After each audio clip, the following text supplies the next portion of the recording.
My mom called me Trashy to attend my sister's wedding after using me to cover $47,000 in costs. So I canceled all and watched their fairy tale implode. I, 29 male, work in construction management for a mid-sized company here in Colorado.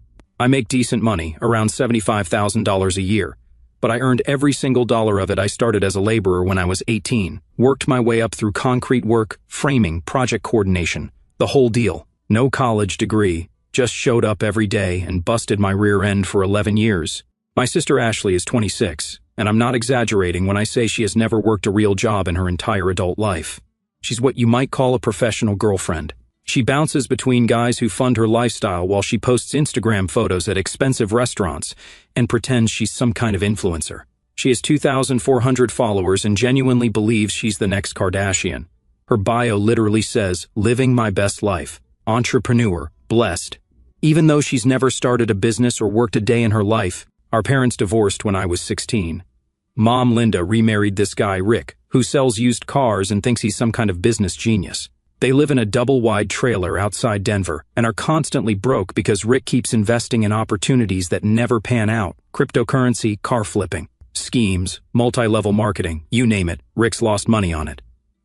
Dad Mike lives alone in a small house about an hour away. He's a retired electrician, doesn't talk much, but he's solid. He's also the only person in my family who doesn't treat me like a walking ATM machine.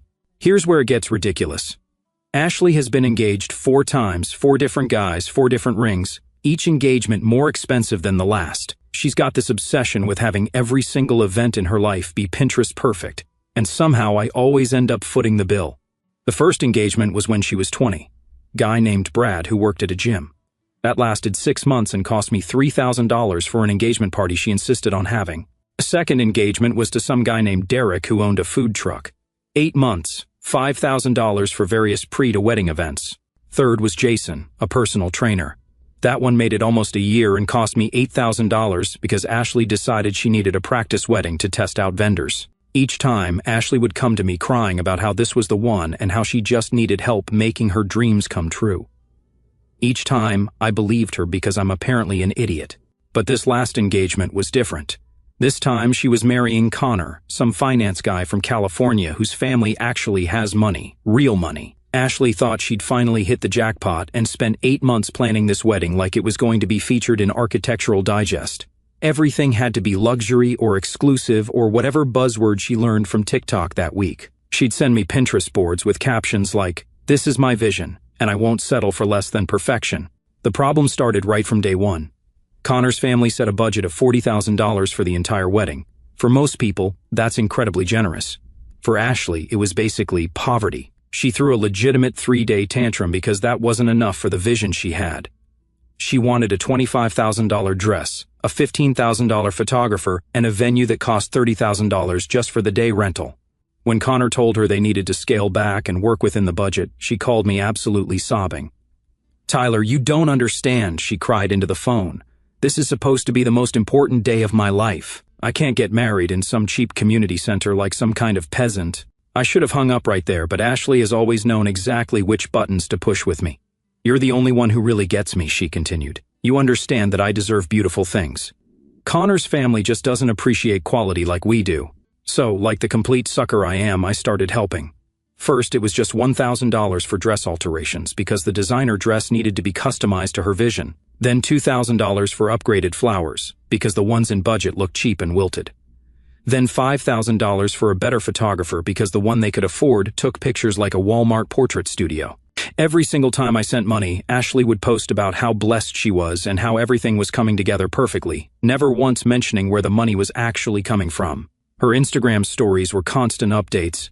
"OMG, you guys, we found the perfect flowers. The photographer we booked is absolutely amazing. This dress is everything I dreamed of." Meanwhile, I was quietly transferring thousands of dollars from my savings account, money I'd been putting away to buy my own house, so my sister could have her Pinterest wedding. Then came the venue disaster. The place Ashley wanted required an $18,000 deposit up front. Connor's family said absolutely not. That was nearly half their entire budget just for the location. Ashley called me at work, completely hysterical. "Tyler, please, you have to help me. My entire wedding is ruined. Connor's parents are being so unreasonable and cheap. They don't understand that this venue is the only place that matches my aesthetic. I've been planning around this location for months. She was crying so hard she could barely speak. You know how important this is to me. You're the only one who really cares about my happiness. Everyone else just wants me to settle for mediocre things. Like an absolute fool, I paid the deposit. $18,000 gone from my account in one afternoon. Over the course of 6 months, I spent $47,000 on Ashley's wedding. That's more than half my annual salary. Money I'd been saving for years to buy a house, gone. Money I'd put aside for my own future, completely wiped out. But Ashley kept telling me I was her hero, and that she'd never forget how much I loved her. She promised that Connor's family would reimburse me for everything once they saw how perfect the wedding turned out. Spoiler alert, they never had any intention of paying me back. Last Tuesday, I was on a job site finishing up some electrical work when I got a text from Mom, "Emergency family meeting tonight. Your presence is required." I should have known something was up. Mom only calls family meetings when she wants to gang up on someone about something. I showed up at Mom's place that evening, still covered in drywall dust and construction grime. Ashley's BMW was in the driveway. The one she bought with money from her previous ex-boyfriend before she dumped him for Connor. Inside, everyone was sitting around the kitchen table like some kind of intervention. Mom, Rick, Ashley, and even Connor were there. Ashley was wearing what looked like a $300 sweater and had obviously just come from getting her nails done. "Tyler, sit down," Mom said in that fake sweet voice she uses when she wants something. "What's this about?" "I've got work early tomorrow." Ashley spoke up first, not even bothering with pleasantries. "Connor and I have been talking to his parents, and we've decided that maybe having you at the wedding isn't the best idea." I just stared at her. "What the heck does that mean?" "Language," Mom snapped automatically. "No, seriously, Ashley, what does that mean?" Connor cleared his throat. He's one of those guys who wears polo shirts unironically and talks like he's in a board meeting all the time. "Tyler, we really appreciate everything you've done to help out, but Ashley's been expressing some concerns about certain behavioral patterns you've been exhibiting lately." "My behavioral patterns?" Ashley jumped right in. "You've been acting really possessive about the wedding planning, like calling all the vendors and checking up on things constantly. It's my wedding, not yours." I couldn't believe what I was hearing. "I was checking on things because I paid for them."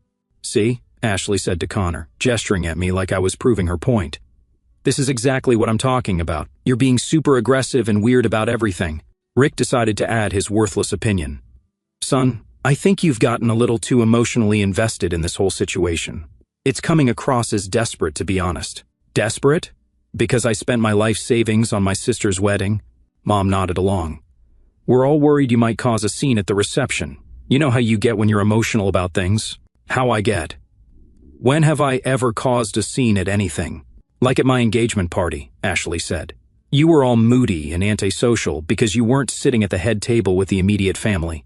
"I wasn't moody. I just thought it was weird that your boyfriend of 3 months was sitting with the family, and I wasn't." "That's exactly what I mean." Ashley threw her hands up dramatically. "You always make everything about yourself. This is supposed to be about me and Connor and our love story." I looked around the table at these people. They were seriously sitting here telling me I wasn't welcome at a wedding I had personally funded because I was too invested in it. "Let me get this straight," I said slowly. "You don't want me at the wedding." "It's not that we don't want you there," Mom said in her most condescending tone. "We just think it would be better for everyone involved if you took some space right now. Let Ashley have her special day without any unnecessary drama. But you still want me to pay for everything." Dead silence around the table. Ashley finally spoke up, and this is when I should have realized exactly what kind of person she really was. "The money was a gift, Tyler. You can't just take back a gift because you're having hurt feelings." "A gift? I gave you $47,000 as a gift?" "You offered," she snapped back. "Nobody forced you to do anything. You kept saying you wanted to help make my dreams come true. Because you kept crying about how your dream wedding was ruined every time you didn't get exactly what you wanted." Connor stood up and straightened his polo shirt. "Look, Tyler, I think you really need to calm down right now. You're proving Ashley's point about your emotional instability." That's when something inside me just snapped. "Get out," I said to Connor. "Excuse me?" "You heard me perfectly. Get out of my mother's house before I physically remove you myself." "Tyler!" Mom yelled. I stood up, and Connor actually took a step backward. "I'm 6'2" and spend my days doing manual labor. Connor looks like a strong breeze would knock him over." "All of you can go to heck," I said. "Ashley, enjoy your wedding. I hope it's everything you dreamed of." I walked out and drove home while my phone buzzed nonstop with calls I had no intention of answering. That night, I sat in my crappy apartment, the apartment I was still living in because I'd given my house down payment to my sister, and had what you might call an epiphany. They didn't see me as family. They saw me as a resource to be extracted from, and then discarded when I became inconvenient. Well, if they wanted to treat me like a vendor instead of a brother, I was going to start acting like one. The next morning, I started going through all the receipts and payment records I'd kept for Ashley's wedding expenses. I'm pretty organized with money. You have to be when you're managing construction budgets and dealing with contractors. What I found made me want to throw my laptop out the window. That $5,000 I gave her for upgraded flowers? She spent $1,200 on flowers and $3,800 on a spa weekend in Aspen for her and her bridesmaids. The $8,000 for catering upgrades? She used $3,000 for actual catering improvements and spent $5,000 on a designer handbag that she posted on Instagram with the caption, "Treating myself because I deserve it. Hashtag blessed bride to be hashtag luxury life." The $12,000 for the better photographer? She booked a $4,000 photographer and spent the rest on her bachelorette party in Las Vegas. This woman had been systematically stealing from me for months while posting about her perfect life on social media. I started taking screenshots of everything. Every Instagram post where she was showing off things she bought with my money, every Venmo transaction that didn't match what she told me the money was for, every lie she told me about wedding expenses. Then I found something that made my blood pressure spike so high I thought I might need medical attention. Ashley had started a private Instagram account called Ashley's Perfect Wedding, where she was documenting the entire planning process. One of my cousins had shown it to me months ago, thinking I'd want to see how happy my sister was. I scrolled back through months of posts and found one from 3 weeks earlier. It was a photo of her getting a $400 massage at some fancy spa, with this caption, "Wedding stress is so real, but thank God for my sweet brother, who always takes care of me." Some people are just born to be providers, and others are born to be provided for. I'm so lucky to have Tyler funding my dream wedding while I focus on being the perfect bride. He literally pays for everything, so I don't have to worry about money at all. Hashtag family, hashtag blessed, hashtag spoiled, hashtag lucky life, hashtag funding my dream wedding. She literally called me her funding source to her friends on the internet. But the comments under that post were even worse. Her friend Brittany, "Oh my God, you're so lucky. I wish my brother was rich." Ashley's response, "He's not rich, lol. He just doesn't have a life, so he has tons of money to spend on me." It's actually kind of sad, but it totally works out for me. Another friend named Madison, "Will he pay for your honeymoon too?" Ashley, "Already got him to cover the flights and hotel. I just have to cry a little, and he opens his wallet every time." Men are so easy to manipulate if you know what you're doing. It's like having a personal ATM that thinks it's your brother. I sat there staring at my phone screen, reading those words over and over again. She was bragging about manipulating me. She was laughing about it with her friends. She was giving them tips on how to manipulate their own family members. I wasn't her brother in her mind. I was her mark, her personal ATM machine, her financial victim. That afternoon, I drove up to the wedding venue. It's this fancy place up in the mountains, all glass and exposed wooden beams. The kind of place where rich people get married and normal people go bankrupt. I asked to speak with the event manager and showed him my driver's license and the credit card I'd used for payments. "I'm the one who paid the deposit for the Ashley Mitchell wedding," I told him. "Oh yes, Mr. Williams. How can I help you today?" "I need to see a copy of the contract." He brought it over and laid it out on his desk. There it was in black and white legal text. The contract was entirely in my name. I was listed as the primary responsible party for all payments and decisions. Ashley wasn't even mentioned on the paperwork. "What would happen if I decided to cancel?" I asked casually. "Well, this close to the event, we'd have to keep the deposit and any payments already made for catering and setup, but we could refund about 60% of your total payments within 7 to 10 business days." I looked at the payment schedule attached to the contract. They were still expecting a final payment of $22,000 the week before the wedding, and if that final payment isn't made on time, the event would be automatically canceled, and the space would be released to other clients. I thanked him politely and left. On the drive home, Ashley called me. I was so shocked that I actually answered. "Tyler, oh my gosh, I'm so glad you answered." "What do you want, Ashley?" "Listen, I talked to Connor, and we decided that maybe we overreacted a tiny bit last night. You can totally come to the wedding." "Can I now?" "Yes, but we need to establish some ground rules first. Like, you need to promise not to make any speeches or mention anything about money stuff, and maybe don't talk to Connor's parents too much. They're kind of weird about financial things." "Weird about what exactly?" They just don't want people to know that we needed help paying for anything. It's an image thing, you know?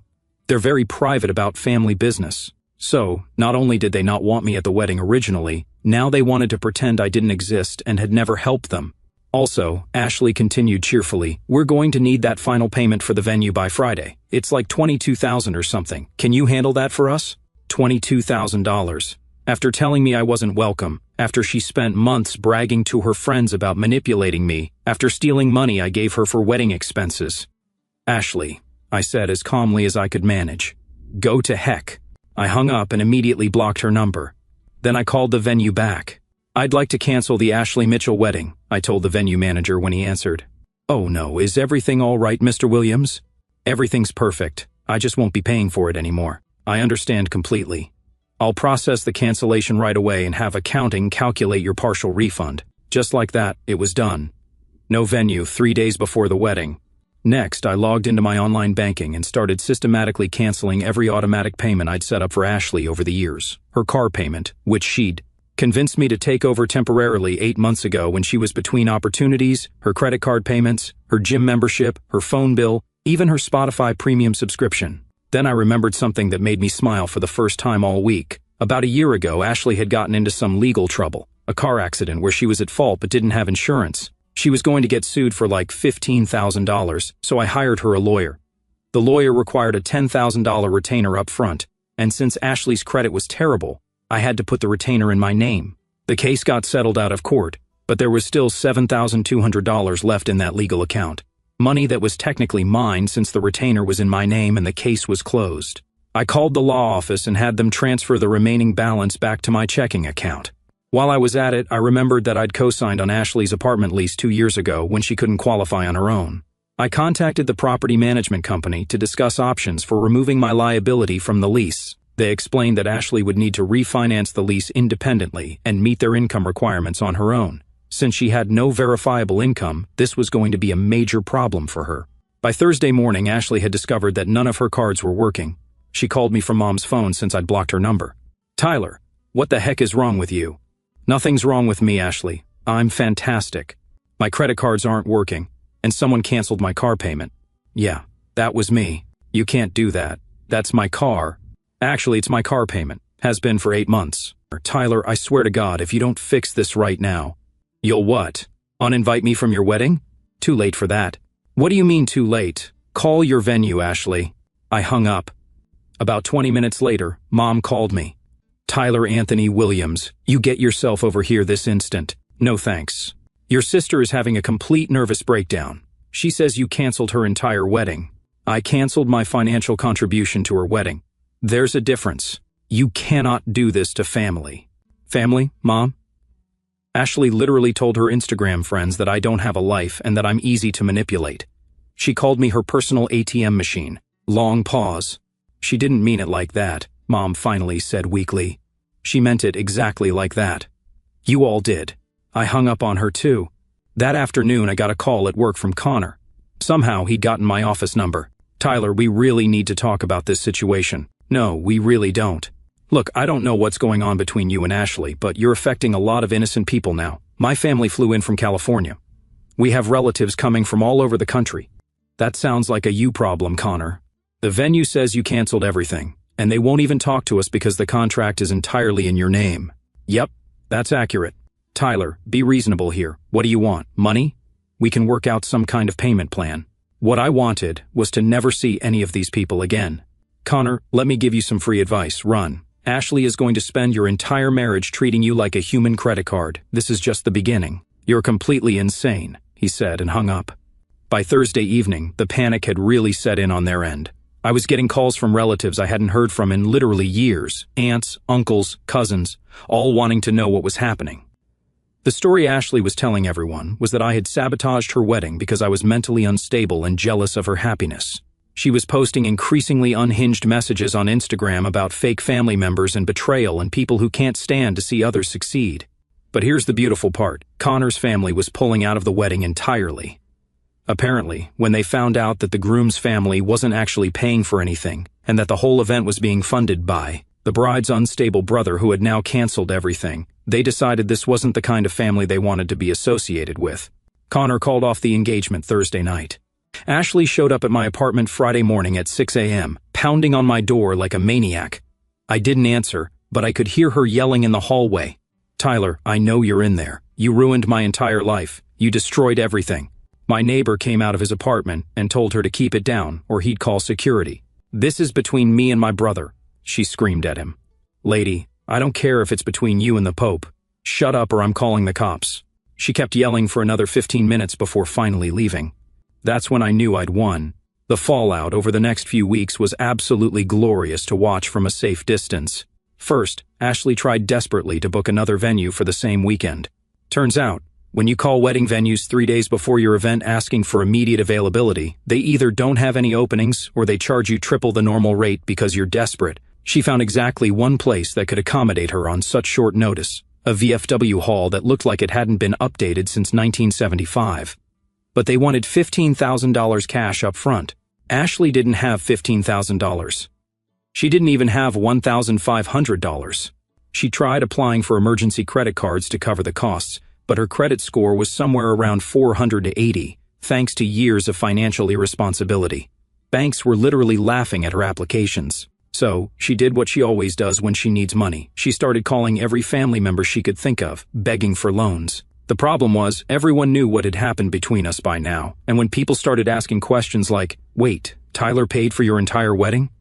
the truth started coming out. Our cousin Jessica called me about a week later and told me that Ashley had been bragging for months about how she had me completely wrapped around her finger and how easy it was to get money out of me.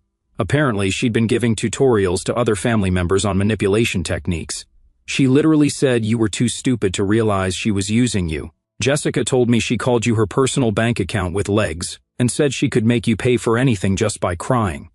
By Saturday, the day the wedding was supposed to happen, Ashley was posting Instagram stories every single hour.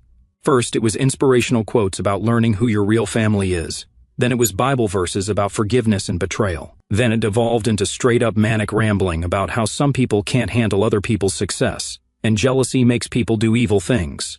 The best one was a video of her crying while wearing her wedding dress, the $4,000 dress she bought with my money, talking about how her jealous and mentally unstable brother destroyed the most important day of her life because he couldn't handle her happiness and success. Success? She called marrying a finance bro success. Sunday night, Connor posted a very formal message on Facebook, announcing that the wedding had been postponed indefinitely due to unforeseen family circumstances. His entire family had returned to California. The relationship was completely over. Ashley blamed me for everything. She told anyone who would listen that I was mentally unstable and had sabotaged her wedding out of pure jealousy and spite. But here's the thing about burning bridges: eventually you run out of places to go. 3 weeks after the wedding that never happened, Ashley's entire fake lifestyle started crumbling like a house of cards. Without Connor's family money backing her future, and without my money supporting her current lifestyle, she couldn't afford to maintain her image anymore. The BMW got repossessed after she missed 3 consecutive payments. Her credit cards got maxed out and then canceled. Her apartment complex started eviction proceedings when she couldn't make rent, and I was no longer liable as a CO signer. She had to move back in with Mom and Rick in their double-wide trailer, which was absolutely hilarious because the place barely had room for 2 people, let alone 3 adults. But the real karma came when her Instagram presence completely collapsed. Turns out when you're not posting photos from expensive restaurants, luxury vacations, and designer shopping trips anymore, people lose interest really fast. Her follower count went from 2,400 to about 800 in less than a month. Ashley tried desperately to get a job, but she had 0 work experience and no marketable skills. Her resume was basically looked pretty on Instagram for 5 years. She applied to be a hostess at Applebee's, and they didn't even call her back. Meanwhile, my life was improving dramatically. I took all the money I'd been wasting on Ashley's ridiculous lifestyle and put a down payment on a nice house. Nothing fancy, but it's mine. I also bought a new truck and started dating a woman named Sarah, who works as a nurse and actually has her own career and money. When Sarah found out what had happened with my family, she was absolutely shocked. "Your sister literally called you her personal ATM, and they still expected you to pay for her wedding? That's pretty much the size of it." Tyler, that's not a family. That's a financial abuse situation. She wasn't wrong. About 2 months after the wedding disaster, I was at Home Depot buying supplies for a bathroom renovation when I ran into Mom. She looked like she'd aged 10 years in 2 months. "Tyler, we really need to talk." "No, we really don't. Your sister is struggling. Really, really struggling. Good. Maybe she'll learn something. She's been severely depressed ever since Connor left. She barely gets out of bed. Maybe she should try getting a job like normal people. Mom grabbed my arm. Tyler, please. She's your sister. She made some mistakes, but she's still family. I looked down at her hand on my arm, then back at her face. Mom, let me explain something to you. Ashley didn't make mistakes. She ran a systematic con game on me for 8 years. She stole my money, lied to my face about what she was spending it on, and then bragged about manipulating me to her friends online. That's not a mistake. That's deliberate financial abuse. She's learned her lesson. Has she? Has she actually apologized for what she did? Has she admitted that her behavior was wrong, or is she just sorry that she got caught and lost her meal ticket? Mom couldn't answer that question. That's what I thought, I said, and walked away. But the real breaking point came in December. Christmas had always been a big deal in our family. Even after Mom and Dad divorced, we'd all get together at Mom's place for dinner and gift exchange. It was one of the few times everyone pretended to get along and act like a normal family. This year, I wasn't planning to go. Sarah and I were going to spend the holidays with her family in Texas, but Dad called me the week before Christmas and asked if I'd reconsider. I know things are really bad between you and the others, he said quietly, but I miss having Christmas with my son. It's not the same without you there. Dad's a good man. He never asked me for money, never treated me like an ATM, never took sides in family drama. If he wanted me there, I'd make the effort. I showed up Christmas Eve, carrying presents for Dad and a bottle of sparkling cider for dinner. Ashley was there, and the transformation was shocking. She'd gained at least 30 pounds. Her hair looked like she hadn't washed it in a week, and she was wearing sweatpants that looked like she'd been sleeping in them for days. 6 months ago, she was posting Instagram selfies every day, acting like some kind of celebrity influencer. Now she looked like she'd been hit by a freight train and left on the side of the road. Mom had clearly told everyone to be on their best behavior because dinner was awkward but relatively peaceful. Ashley barely spoke during the meal, just pushed food around her plate and stared at her phone with dead eyes. After dinner, Mom started the traditional gift exchange. It was mostly small stuff: gift cards, books, bottles of fancy cooking oil. When it came to Ashley's turn to give out gifts, she handed everyone plain white envelopes. I made these myself, she said quietly, not making eye contact with anyone. Inside the envelopes were handwritten IOUs, good for one home-cooked dinner when I get back on my feet. Good for one day of babysitting when I find steady employment. Good for help with household chores when I have my own place again. It was actually kind of pathetic. Then Ashley handed me an envelope that was thicker than the others. Tyler, she said, looking directly at me for the first time all evening, I wrote you something special. Would you please read it out loud? I want everyone to hear this. Ashley, I don't think that's a good idea. Please. I need everyone to hear what I have to say. I opened the envelope and found a 5-page handwritten letter. Ashley nodded at me to start reading, so I began. Tyler, I know you probably hate me more than anyone has ever hated another person, and I know I deserve every bit of that hatred. I've spent the last 6 months thinking about what I did to you, and I finally understand how horrible I was. I looked up at Ashley. She was crying, but not the fake manipulative tears I was used to seeing. These looked real. I manipulated you for years. I treated you like a bank account instead of a brother. I stole money you gave me for wedding expenses and spent it on myself. I bragged to my friends about how easy it was to get money out of you. I called you my personal ATM machine and laughed about how I could make you pay for anything just by crying. The room was completely silent. Even Rick wasn't running his mouth for once. I never saw you as a person with your own needs and dreams. I only saw you as someone who existed to fund my lifestyle and make my problems disappear. I convinced myself that you owed me that money because you were my brother. Like, being related meant you were obligated to pay for my life. Ashley's voice was getting shaky, but she gestured for me to keep reading. I lost Connor because he finally realized what kind of person I really am. I lost my friends because they were only around for the money and free stuff. I lost my apartment, my car, my entire lifestyle. But the worst thing I lost was my brother's love and respect, and I know I can never get that back. She pulled out another piece of paper from her purse. I've been working with a therapist, and she helped me write down everything I did wrong, every lie I told, every dollar I stole, every manipulation I used. I want you to have this as proof of what I did, in writing, so you know I'm finally being honest about everything. It was a detailed, signed confession of everything, every lie, every stolen dollar, every manipulation technique she'd used on me over the years. Tyler, I don't expect you to forgive me. I don't expect you to ever want to see me again. I know I destroyed the most important relationship in my life because I was selfish and greedy and entitled. But I needed you to know that I finally understand what I lost. Ashley stood up from the table. I also want everyone to know that I'm leaving Colorado. I got accepted into a dental hygienist program in Phoenix. It's the first time in my adult life that I've ever tried to accomplish something with my own efforts, using my own money that I earned from a part-time job I actually got myself. She walked over to where I was sitting. I don't expect you to help me with school. I don't expect you to ever want a relationship with me again. But I needed you to know that I'm genuinely sorry, not because I got caught, not because I need something from you, but because I finally hate who I was and what I did to the best person in my life. Ashley hugged Dad, gave Mom a quick kiss on the cheek and walked out of the house. I sat there holding her confession letter, not sure what to feel. The silence lasted about 30 seconds before Mom broke it. Tyler, you could help her with school expenses. Give her a chance to start over and prove she's changed. I looked at Mom like she'd completely lost her mind. Mom, did you not hear a single word of what she just said? She spent 8 years systematically using and manipulating me. One apology doesn't erase that.